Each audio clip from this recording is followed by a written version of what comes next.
આ તરફ વાત કરીએ અમદાવાદની તો અમદાવાદથી એક મહત્વના સમાચાર મળી રહ્યા છે કે નારણપુરામાં યુવતીની થયેલી હત્યામાં ચોંકાવનારો વળાંક આવ્યો છે।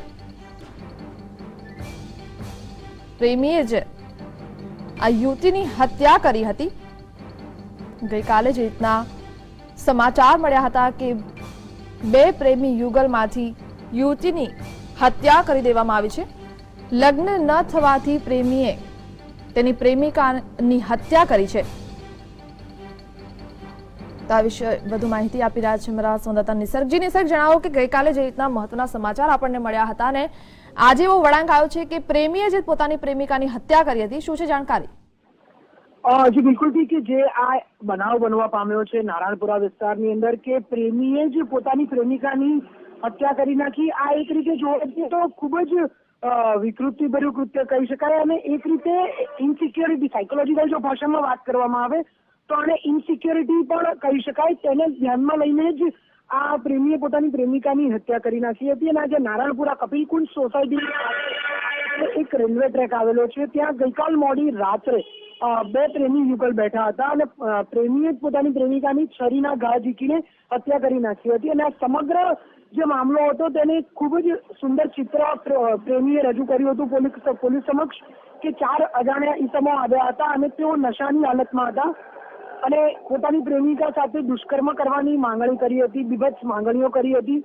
તેનો પ્રતિકાર કરતા ચારે શખ્સોએ પોતાની પ્રેમિકાને છરીના ઘા ઝીક્યા હતા અને જે પ્રેમી છે તેને પણ છરી મારી હતી। આ સમગ્ર વાત પોલીસ સમક્ષ નિવેદનમાં રજૂ કરવામાં આવી હતી પ્રેમી તરફથી, પરંતુ પોલીસે વૈજ્ઞાનિક ઢબે તેની પૂછપરછ કરતા મામલો આખો બહાર આવ્યો હતો કે જે પ્રેમી છે વન્નાનો જે પ્રેમી છે તેણે જ પોતાની પ્રેમિકાને છરીના ઘા ઝીકીને હત્યા કરી નાખી હતી।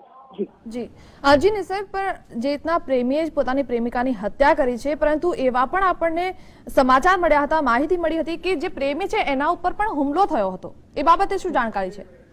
જી બિલકુલ ઠીક છે। એ જે વન્નાનો જે પ્રેમી છે, જે પોતે મૂળ મહારાષ્ટ્રનો રહેવાસી છે, તેણે પોતાની પ્રેમિકાને તો છરીના ઘા ઝીક્યા પરંતુ પોતાના શરીર ઉપર પણ છરીના ઘા ઝીક્યા હતા અને જે છરીના ઘા ઝીકવામાં આવ્યા હતા તે ઊભા એટલે બોડીના આગળના પાર્ટમાં એટલે કે ચેસ્ટ એટલે કે છાતીના અને પેટના ભાગે છરી મારી હતી। અને જે પ્રકારે છરી મારી હતી તે જોતા રિપોર્ટ FSLના એ બધા રિપોર્ટ તજજ્ઞોની જો વાત માનવામાં આવે તો તે લોકોના કહેવા પ્રમાણે એ રીતનું હોય છે કે આ રીતની જો છરી વાગી હોય, ઊભી છરી વાગી હોય તો એ પોતે જ મારી હોય, કોઈ અન્ય શખ્સે આ રીતે છરી ક્યારેય ના મારી શકે।